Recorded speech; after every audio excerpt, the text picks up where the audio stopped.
Like করবেন না, আর like করবি না।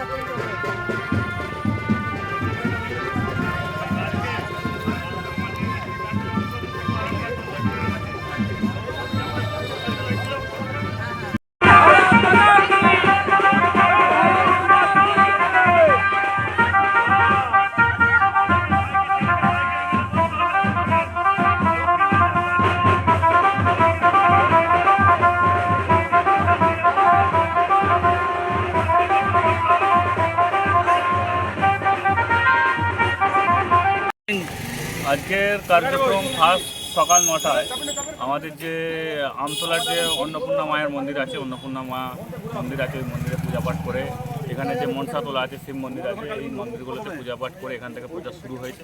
এখান থেকে হয়ে আমতলা বাজার হয়ে আমাদের যে সিবিএসসি স্কুল আছে, ওই সিবিএসসি স্কুলের কাছ দিয়ে হয়ে আমতলা বাজারটা হয়ে স্টেশনের সংলগ্ন এলাকাটা করিয়ে আমরা এখানে হচ্ছে, এখান থেকে হয়ে যে আবার কাস্টর হয়ে যাচ্ছে। এখন কাস্টর হয়ে যে ওখানে যে 3টে গ্রাম আছে, আশপাশে 3টে গ্রামে কার্যক্রম করবো।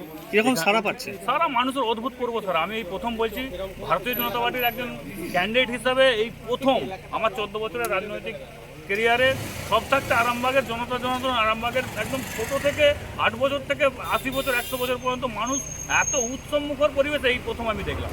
মানুষ সম্পূর্ণরূপে তৈরি আরামবাগে বিজেপির এমএলএ করবে। আপনি তো একেবারেই প্রত্যন্ত এলাকার ছেলে, সাধারণ মানুষের জন্য আগামী দিনে কীভাবে কাজ করবেন? আমি আরামবাগের জনতার কাছে বলতে চাই, আমি একজন চাষিবাসী ঘরের ছেলে, মাঠে ঘাটে গলিতে গলিতে ঘোরা অভ্যাস আছে, পান্তা ভাত খাওয়া ছেলে, মুড়ি খাওয়া ছেলে। হেমন্তবাগ জয়লাভ করার পর, এমএলএ হওয়ার পর হেমন্তবাগে কোনো রকম একটা ফোন করবেন, হেমন্তবাগে আপনাদের বাড়িতে পৌঁছে দেওয়ার দায়িত্ব আমার। এটুকুন আমি আপনাদেরকে বলতে পারি, আরামবাগবাসীকে বলতে পারি। Thank you.